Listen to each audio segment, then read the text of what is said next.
Selama beberapa bulan ini, kalau teman-teman perhatiin ya, channel ini tuh lagi banyak banget kedatangan laptop gaming dari beragam brand yang memiliki racikannya masing-masing.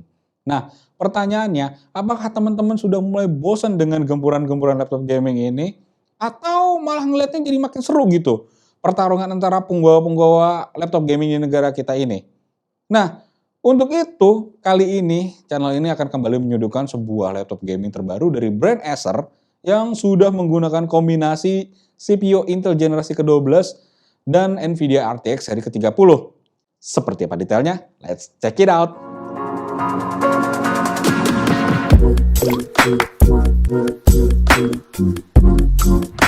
Halo guys, balik lagi di channel Pichel Media Group ya, dengan muka yang mungkin teman-teman pada heran ini siapa gitu kan. Nah, kebetulan Bapak Hokage kita lagi bertandang ke tetangga sebelah, jadi untuk sementara waktu mukanya lagi nggak bisa ditongolin dulu. Jadi untuk mengganti si Bapak Kades kita itu, perkenalkan saya Jalox yang akan menggantikan Bapak Pichel untuk berbicara kali ini. Nah, kali ini kita kembali akan membahas sebuah laptop gaming busutan dari Acer, yaitu Acer Nitro 5 AN51558 edisi tahun 2022. Untuk spesifikasi laptop gaming ini sendiri adalah sebagai berikut. Prosesor Intel Core i7 12700H, RAM 16GB DDR5 Integrated Dual Channel 4,8 GHz, storage SSD NVMe dengan kapasitas 512GB, integrated GPU Intel Iris Xe Graphics G796EUS dengan share memori sebesar 1GB, discrete GPU Nvidia GeForce RTX 3060 laptop dengan dedicated memory sebesar 6GB, layar IPS panel 15,6 inch, 8 bit dengan resolusi 1920x1080 atau Full HD, dan refresh rate sebesar 165Hz.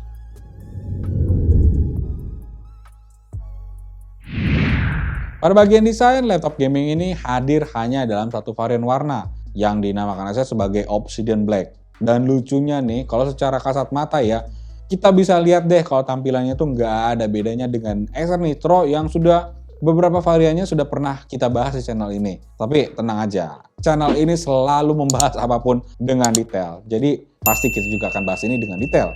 Nah, seperti biasa, kita mulai dari bagian depan atau display covernya dulu.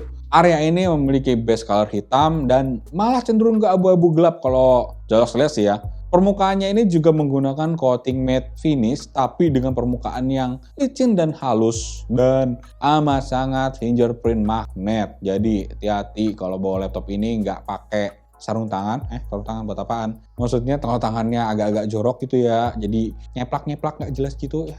Bawa lap lah sering-sering. Dan sebagai aksen ala-ala Nitronya terdapat garis-garis tegas yang memiliki kombinasi warna pink dan biru di beberapa bagian. Jadi ya kalau dulu kan kayak item aja gitu ya. Nah, sebagai penunjuk identitas branding laptop ini juga terdapat sebuah logo Acer berwarna hitam dengan glossy finish di bagian atasnya yang cukup kecil kalau bisa dilihat sih. Next, untuk bagian dalamnya, kalau di sini tampilannya lebih adem sih dan enak juga dilihat karena perpaduan tim colornya itu hanya antara hitam dan putih. Khas laptop Nitro deh, seperti yang udah pernah berapa kali kita bahas di sini ya. Aksen putihnya itu sendiri adalah hasil dari sumbangan warna pada list-list pada keyboardnya gitu. Jadi pinggir-pinggir keyboardnya tuh putih-putih gitu kayak papan catur. Dan tombol WASD atau tombol-tombol arrow atau panah yang ada di keyboardnya. Dan pada area ini juga full menggunakan coating matte finish dengan dua permukaan yang berbeda, yaitu kasar pada bagian bezel layar serta halus pada area palm rest-nya. Dan sama nih kayak bagian display covernya nih, coatingnya ini juga fingerprint magnet banget. Jadi hati-hatilah teman-teman kalau tangannya rada-rada jorok gitu ya, siap-siapin aja bawa lap. Jadi biar nggak nyeplak-nyeplak tuh agak-agak dekil gitu, nggak enak lihatnya sih. Jadi kurang tampan aja gitu laptop jadinya. Kemudian pada sisi bawahnya hanya terdapat 4 buah bump karet sebagai kaki-kaki untuk laptop ini. Dan juga ada grill-grill ventilasi yang menempati hampir setengah permukaan bagian bawahnya ini. Jadi grill ventilasi lumayan banyak sih. Ya biar adem juga kali mungkin ya. Lalu untuk dimensinya sendiri dengan panjang sekitar 36 cm dan lebar sekitar 27,1 cm serta ketebalan yang lumayan itu sekitar 2,5 cm. Jadi laptop gaming ini ya kalau Jolox bilang sih bongsor ya, nggak slim-slim banget gitu. Ya walaupun nggak terasa berat-berat banget gitu kan. Tapi ya bobotnya inilah lumayan, nggak mungkin kita tenteng-tenteng gitu kan. Karena beratnya juga sekitar 2,5 kg loh teman-teman.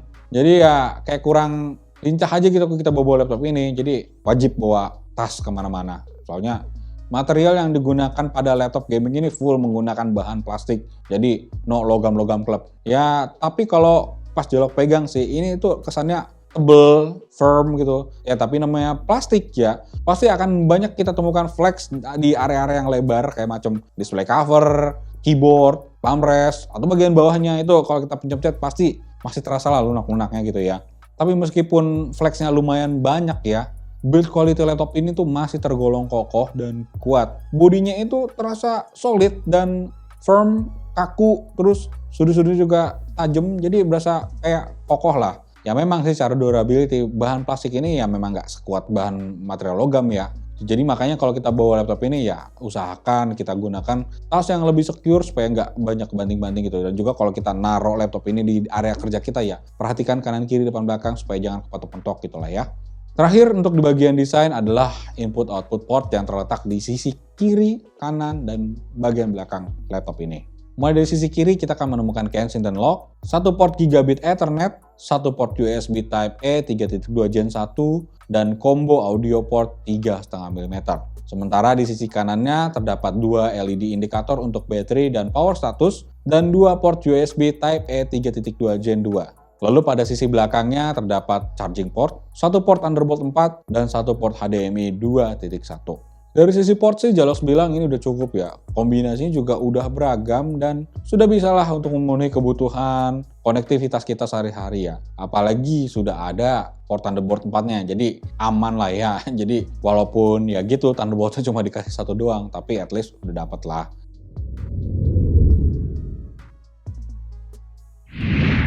Di bagian layar, laptop ini sudah dilengkapi dengan layar IPS panel dengan matte finish berukuran 15,6 inch yang memiliki aspek rasio 16:9 dan resolusi Full HD atau 1920x1080 dengan refresh rate 165 Hz dan response time sebesar 3 millisecond.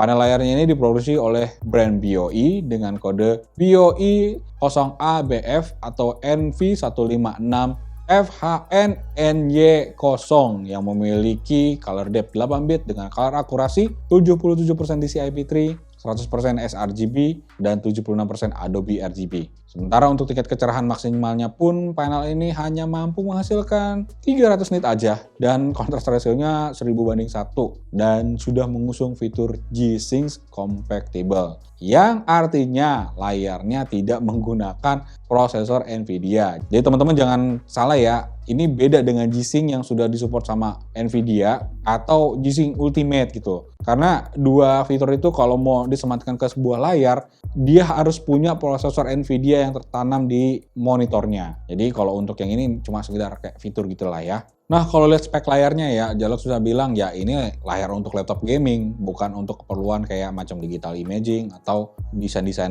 yang penuh warna gitu ya. Karena fitur G-Sync-nya ini udah cocok buat gaming memang, jadi teman-teman bisa enak deh main gaming di layar laptop ini. Dan kalau dari spek yang barusan udah Jalox jelasin ini ya, layar laptop ini memang kayaknya masih kurang ya kalau buat jadi daily driver teman-teman sekalian, kalau buat dipakai desain, digital editing gitu, atau yang butuh warna-warna yang lumayan gonjreng gitu ya. Lalu buat juga teman-teman yang memang butuh banget tingkat kecerahan yang tinggi, laptop ini masih kurang lah. Nanti layarnya ini sendiri dibalut dengan bezel yang masih tergolong tipis untuk laptop-laptop zaman now, yaitu 0,7 cm di sisi kiri dan kanan, 1 cm di sisi atas yang juga ditemani dengan webcam di bagian tengahnya, dan 3 cm di sisi bawah yang terdapat logo Acer yang berwarna hitam dengan glossy finish di bagian tengahnya. Nah, sebagai penghubung ya antara layar dengan bodinya, terdapat dua buah engsel yang lumayan tebal di sisi kiri dan kanan layarnya. Yang engselnya ini sih standar aja kalau menurut Jalox ya, bukanya juga tapi lumayan lebar, sekitar 155 derajat, jadi ya cukup lebar lah itu ya. Dan secara feeling sih bukan layarnya ini tuh smooth gitu loh dan gampang, karena laptopnya juga karena berat jadi gampang aja kita buka layarnya pakai satu tangan.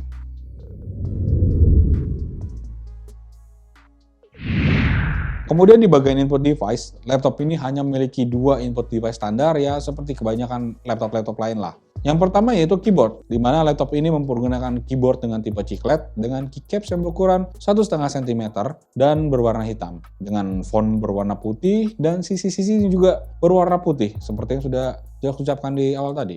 Key travelnya ini sih terkesan pendek, tapi masih terasa tactile jika kita gunakan untuk mengetik dengan speed yang sedang sampai cepat gitu ya. Jadi peruntukan keyboard ini ya kayak multi-purpose gitu lah. Buat gaming bisa dipakai buat ngetik-ngetik juga masih enak. Dan selayaknya laptop-laptop gaming, keyboard laptop ini sudah dilengkapi dengan 4-zone RGB backlight yang bisa kita setting melalui aplikasi NitroSense dengan 4 tingkat kecerahan yang dapat kita atur menggunakan tombol F9 dan F10. Buat yang penasaran, berikut ini Jolox kasih contoh suara feedback dari keyboard Acer Nitro 5 AN51558 edisi tahun 2022. Cekidot.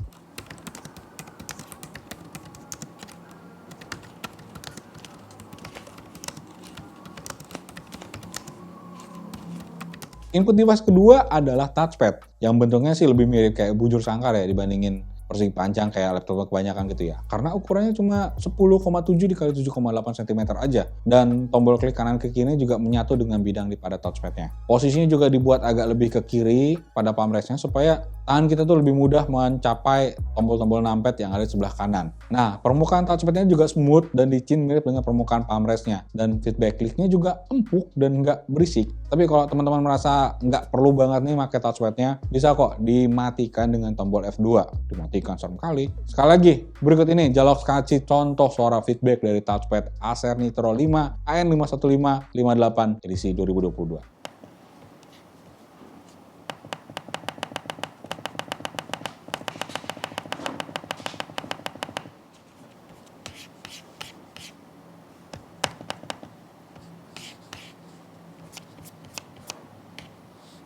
Selebihnya sih nggak ada fitur security input apapun di laptop ini ya. Jadi kita bisa langsung skip ke bagian berikutnya.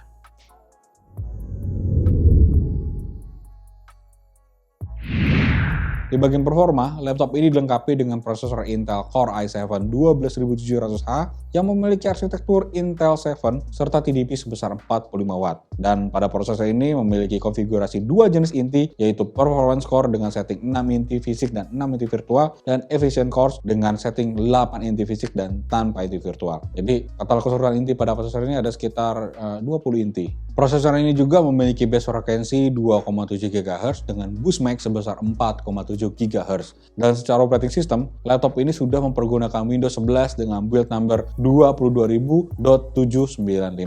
Kemudian masih di bagian software juga, laptop gaming ini sudah dilengkapi dengan aplikasi NitroSense melalui tombol dedicated yang berada di area numpad keyboardnya. Lalu untuk segi fungsinya sendiri, aplikasi ini membawa dua jenis setting yang bisa kita pergunakan untuk beragam keperluan, yaitu fan control yang berisi auto, max, dan custom, dan juga mode setting yang berisi quiet, default, dan performance. Dan untuk mode performance, untuk mengaktifkannya laptop harus terus dalam keadaan terhubung ke arus listrik. Dan seperti biasanya, untuk memutihkan data-data yang sudah Jolox dapatkan dari Seantero Jagadmaya ini, maka laptop gaming ini harus Jolox uji dengan beragam pengetesan. Dan dalam pengujian ini kita akan jalankan serangkaian benchmark dan kita set di mode performance dengan max fan control pada aplikasi NitroSense dan laptop tetap dihubungkan ke arus listrik. Untuk pengetesan pertama mempergunakan aplikasi Cinebench yaitu Cinebench R23 dan dalam satu kali pengujian menghasilkan skor 16.892 poin untuk CPU multicore dan 1.803 poin untuk CPU single core, sehingga menghasilkan MP rasio sebesar 9,37 kali. Dan untuk Cinebench R20, dalam 3 kali pengujian, laptop ini mendapatkan skor rata-rata 6.366 poin. Berikut ini merupakan perbandingan dengan laptop dan PC yang pernah kita review.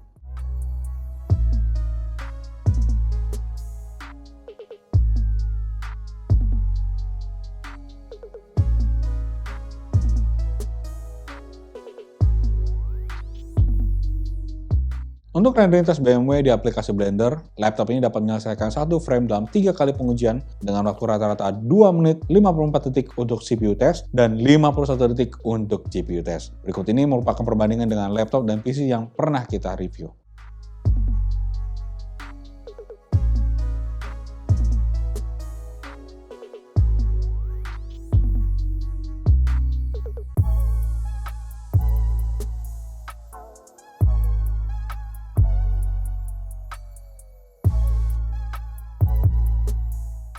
Selanjutnya PC Mark 10 sebagai gambaran overall performa dari laptop ini. Skor yang didapat adalah 10.362 untuk Essentials, 9.326 untuk Productivity, dan 11.426 untuk Digital Content Creation. Secara rata-rata, laptop ini mendapatkan skor 7.410. Berikut ini merupakan perbandingan dengan laptop dan PC yang pernah kita review.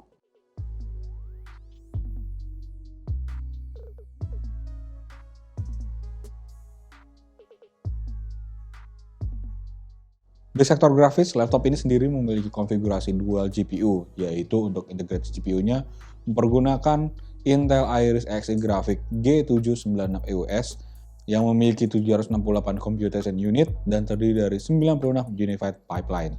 Secara frekuensi pun berada di 1,35 GHz. Sedangkan untuk diskret GPU-nya mempergunakan NVIDIA GeForce RTX 3060 laptop dengan dedicated memory sebesar 6 GB dan TGP 65W yang bisa di-boost hingga 115 Watt di frekuensi 1,7 GHz dan dilengkapi dengan 28 RT cores. Dan untuk menguji performa GPU-nya, kita akan tes menggunakan 3D Mark Time Spy. Yang pertama untuk integrated GPU dan hasilnya untuk grafik mendapatkan skor 1534 dan CPU skor sebesar 9637 sehingga secara rata-rata mendapatkan skor 1755 poin. Yang kedua dengan diskret GPU dan hasilnya untuk grafik mendapatkan 8792 dan CPU skor sebesar 12222 sehingga secara rata mendapatkan skor 9178 poin. Berikut ini merupakan perbandingan dengan laptop dan PC yang pernah kita review.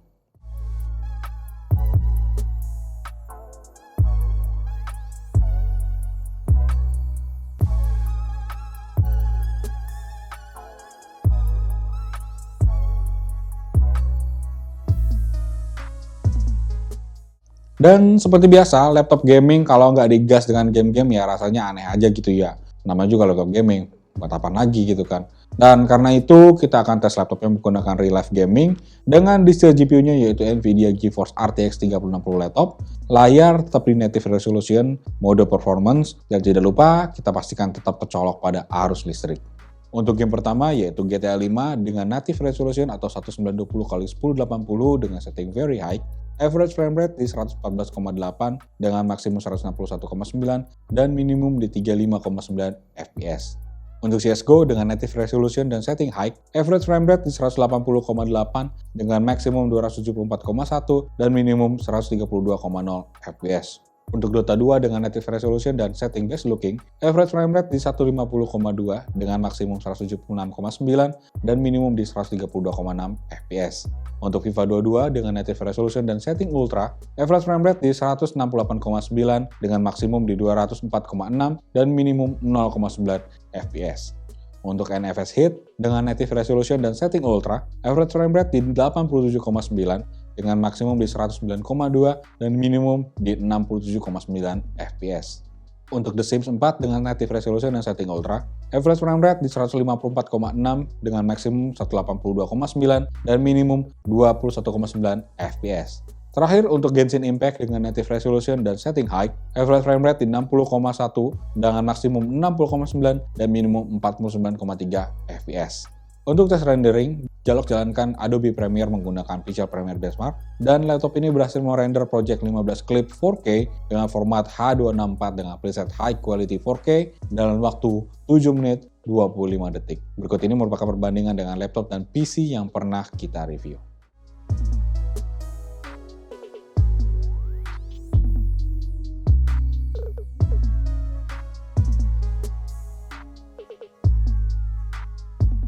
Di bagian storage, laptop ini menggunakan SSD NVMe dengan kapasitas 512 GB dari Micron seri 3400. Storage ini sendiri sudah mempergunakan interface PCIe 4.0.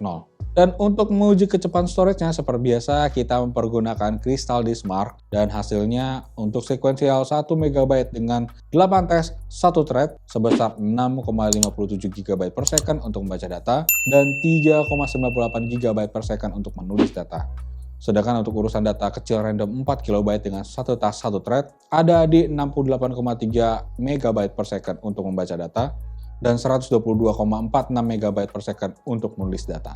Kalau ngeliat di bagian performanya sih, ya setup dapur pacunya ini udah mumpuni lah untuk sekelas laptop gaming kayak Acer Nitro 5 ini ya. Semua benchmark yang sudah tadi Jalox lakukan itu bisa dihandle dengan baik dan tanpa mengalami kendala apapun. Dan pada saat gaming testnya pun hasilnya cukup oke sih. Beberapa game yang masuk kategori demanding malah masih bisa menghasilkan rata-rata FPS yang tinggi. Di atas 60 FPS maksudnya ya.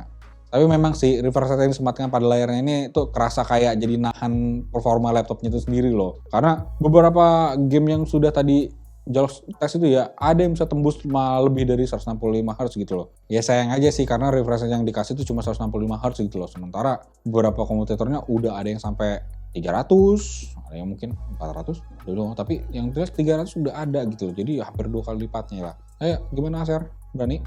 Kemudian untuk cooling sistemnya, laptop ini dilengkapi dengan sepasang kipas yang dilengkapi dengan 4 buah heat pipe yang mengarah ke chip CPU dan GPU-nya. Nanti kedua kipas ini akan menghisap udara segar dari bagian bawah laptop dan akan membuang udara panas melalui jalur ventilasi di sisi kanan dan kiri bodinya atau pada area lengsel laptop atau yang ada di atas keyboardnya itu loh. Kemudian untuk menguji sistem pendinginannya, ini Jalox tes laptopnya itu dalam keadaan ruangan yang tanpa AC, jadi sekitar, dan laptopnya ini juga Jalox set ke posisi default dengan fan controlnya di posisi auto. Maka dalam keadaan idle, CPU usage laptopnya ini berada di angka 1,4% dengan frekuensi yang berada di 0,9 GHz hingga 1,4 GHz dengan sekali spike ke 3,2 GHz. Untuk daya yang dipergunakan berada di rata-rata 7,7 Watt dan suhu di rata-rata 44 derajat Celcius. Kemudian saat kita reses dengan AIDA 64, maka frekuensi prosesornya ini langsung naik ke level 3,48 GHz, suhu inti hingga 88 derajat Celcius dengan daya sebesar 99,21 Watt. Tinggi lumayan tuh. Tapi kondisi ini hanya bertahan sekitar 2 detik aja karena dayanya langsung drop ke 80 Watt dan suhu di 82 derajat Celcius dengan frekuensi mulai berada di level 3,2 GHz. Setelah itu Jalox biarkan laptopnya dalam keadaan standby selama sekitar 6 menitan dan selama keadaan standby ini frekuensinya cenderung malah stabil dengan rata-rata di 3,1 GHz dengan suhu inti yang lumayan naik turun di 82 hingga 95 derajat Celcius. Dan powernya yang malah cenderung melandai hingga ke angka 68,2 Watt. Pengetesan kembali Jalox lanjutkan dengan mengaktifkan performance mode dengan fan control di posisi max. Dan pada posisi ini powernya melonjak kembali ke 88 Watt dengan suhu inti menyentuh 100 derajat Celcius dan frekuensinya di 3,42 GHz. Setelah itu pergerakan grafiknya tidak terlalu signifikan sehingga Jalox memutuskan untuk kembali membiarkan laptop ini dalam keadaan standby sekitar 6 menit juga.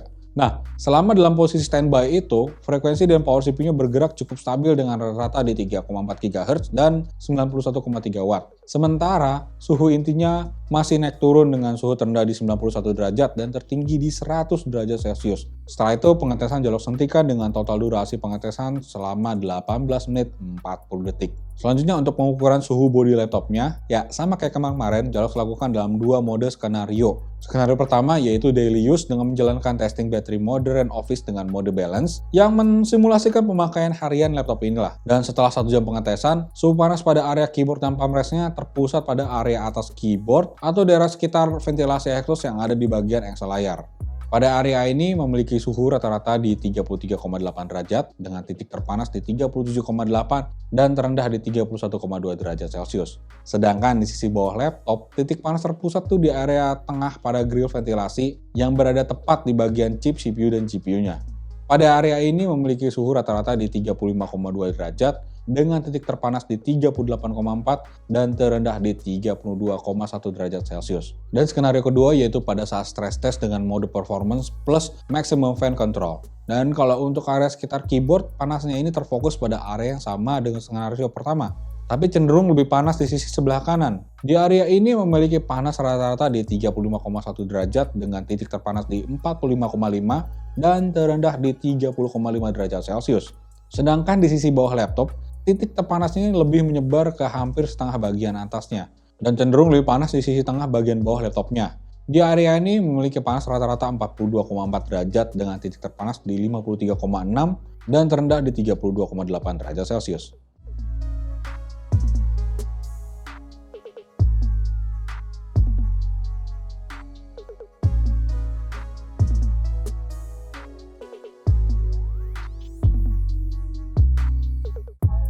Secara pendinginan sih, Jolox ngerasa sih ini laptopnya ya udah bagus lah ya. Walaupun digeber dengan kinerja tinggi, ketika kita menggunakan maximum fan control, panas yang dihasilkan bodi laptop itu masih ya nggak rusuh gitu loh. Jadi kalau dipegang juga masih nyaman gitu loh. Nggak nyaman-nyaman banget sih.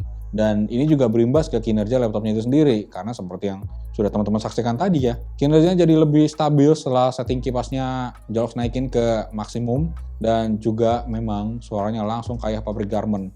Ribut banget.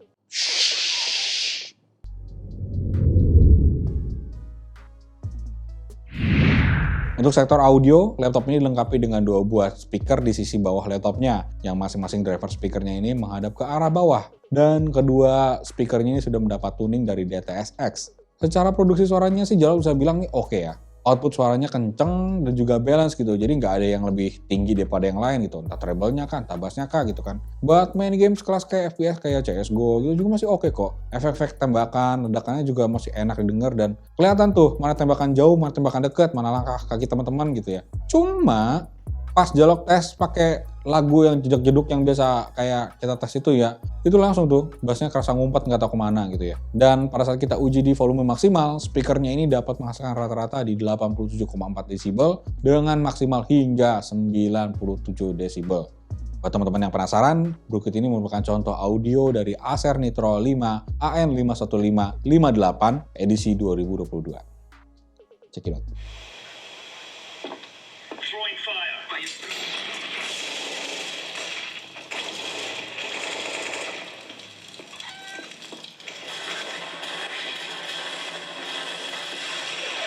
Radiant's top tower is falling.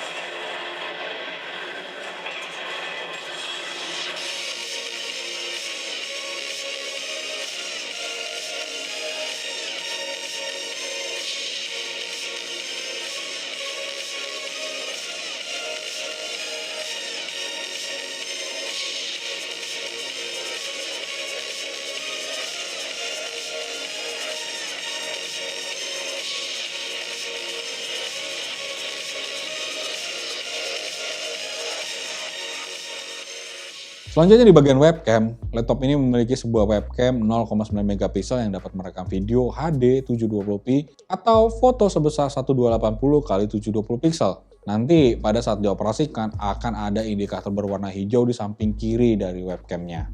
Secara hasil ya Jolox bisa bilang ya sosok lah, gambarnya cukup tajam tapi noise-nya masih banyak banget gitu loh. Padahal posisinya lagi dalam kondisi banyak cahaya gitu lah. Jadi malah kayak agak lucu sih ini kameranya. Mau dibilang bagus ya enggak, jelek juga ya kurang sih. Udah deh, daripada teman-teman penasaran ya, Brookit ini merupakan contoh hasil video dari webcam Acer Nitro 5 AN51558 edisi 2022. Berikut ini adalah hasil webcam Acer Nitro 5 AN51558 edisi tahun 2022. Ini kameranya pakai resolusi 720p 30 fps atau 1280 dikali 720. Gimana nih menurut teman-teman? Kalau dilihat-lihat sih ya, hasilnya sih bagus banget sih, jernih banget, terang banget sih emang. Paling kekurangannya cuman agak-agak grainy gitu loh. Cuman ya emang ya oke lah kameranya. Kalau buat kamera apalagi laptop gaming itu keren banget sih. Oke. Bye. Dan untuk urusan konektivitas, laptop ini juga sudah dilengkapi dengan Wi-Fi chip dari Intel, yaitu Intel Killer Wi-Fi 6 AX1650i yang support Wi-Fi 6 802.11ax dan Bluetooth versi 5.2. Wi-Fi chipnya ini juga sudah support dua frekuensi, yaitu 2,4 dan 5 GHz. Tapi buat kita nih yang butuh koneksi lebih stabil, seperti yang tadi dibahas di bagian desain ya, bahwa masih ada satu port gigabit Ethernet dari Killer Ethernet E2600 yang support transfer data sebesar 2,5 GB per second. Tapi lagi-lagi, apakah jaringannya sudah support? Support dulu ya, oke.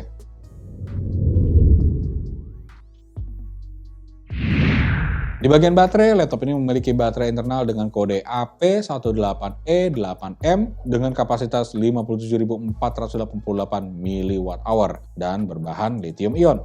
Dalam pengujian baterai mempergunakan PC Mark 10 dengan skenario Modern Office, maka laptop ini dapat bertahan selama 2 jam 31 menit dari 100 hingga 6% baterainya. Dan untuk sisi ini, Jalox agak kurang suka sih ya, karena untuk pemakaian standar aja, ini laptop cuma 3 jam lebih dikit gitu loh. Jadi kayak ketergantungan banget sama colokan listrik. Jadi ya agak susah sih kalau misalnya kita bawa nongkrong di tempat-tempat gahol yang kurang-kurang sama colokan gitu, agak ribet ini emang.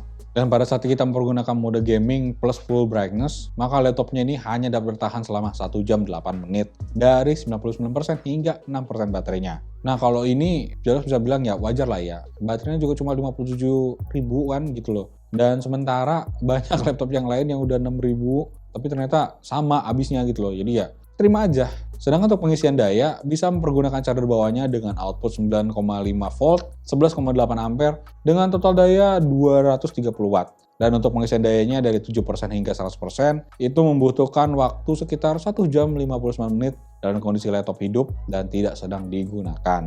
Dan untuk secondary chargingnya sendiri, kita bisa gunakan port Thunderbolt 4 yang ada di sisi belakang laptopnya.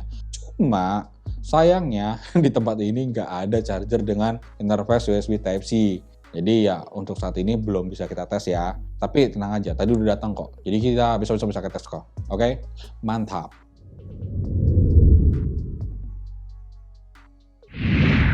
Last but not least yaitu kemampuan upgrade laptop ini sendiri, di mana laptop ini sendiri masih memberikan opsi upgrade ya cukup standar sih di bagian storage dan bagian memorinya. Untuk sisi storage-nya saat ini tersedia 2 slot M2 NVMe ukuran 2280 atau yang paling panjang, yang salah satunya sudah terisi dengan mode NVMe dengan kapasitas 512 GB.